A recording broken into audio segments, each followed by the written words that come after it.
आणि अशा विश्वगौरव युगपुरुष नरेंद्र मोदीजीबद्दल औरंगजेब म्हणणे खरं तर अत्यंत खालचं विधान।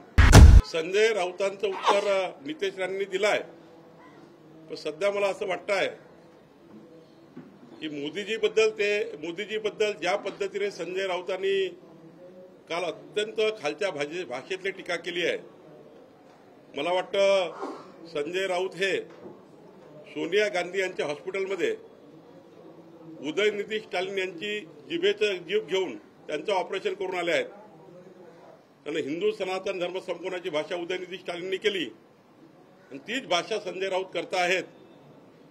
माननीय प्रधानमंत्री नरेंद्र मोदीजींनी 5 ते 27 वर्षानंतर अयोध्येमध्ये प्रभू रामचंद्राची प्रतिष्ठापना केली आणि अशा विश्वगौरव युगपुरुष नरेंद्र मोदीजीबद्दल औरंगजेब म्हणणे खरं तर अत्यंत खालचं विधान।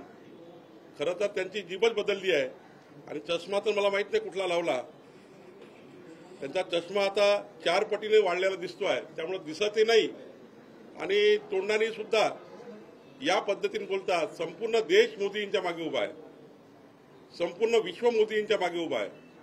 आपण बघितलं असाल 22 जानेवारीला या देशामध्ये जगातली सर्वात मोठी दीपावली झाली आणि अशा व्यक्तीला मोदीजींना औरंगजेब म्हणणे हे या देशातली जनता, महाराष्ट्राची जनता सहन करणार नाही। मोदीजींना औरंगजेब म्हणणे हे महाराष्ट्राची जनता कधीच सहन करणार नाही। येणाऱ्या निवडणुकीमध्ये उद्धव ठाकरेंना आणि महाविकास आघाडीला जनता जागा दाखवल्याशिवाय राहणार नाही।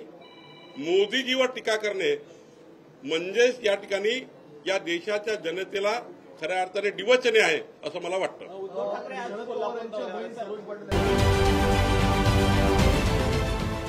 देश विदेशातील प्रत्येक घडामोडींचे लाईव्ह अपडेट मिळवण्यासाठी आता साम टीव्हीच्या सर्व सोशल मीडिया प्लॅटफॉर्मला लाईक, फॉलो आणि सबस्क्राईब करा। तसंच सर्व नोटिफिकेशनसाठी बेल आयकॉन प्रेस करायला विसरू नका।